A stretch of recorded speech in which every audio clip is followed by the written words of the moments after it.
Oh, kumusta na mga kamoto vlog?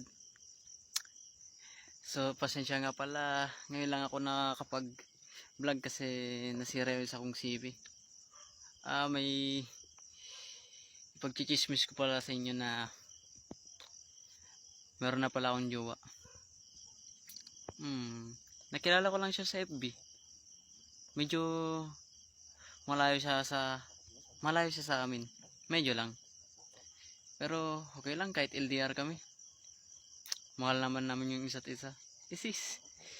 Yun lang. Ito nga pala yung i-reveal ko na. Ito nga pala siya, oh. Ikaw ang babae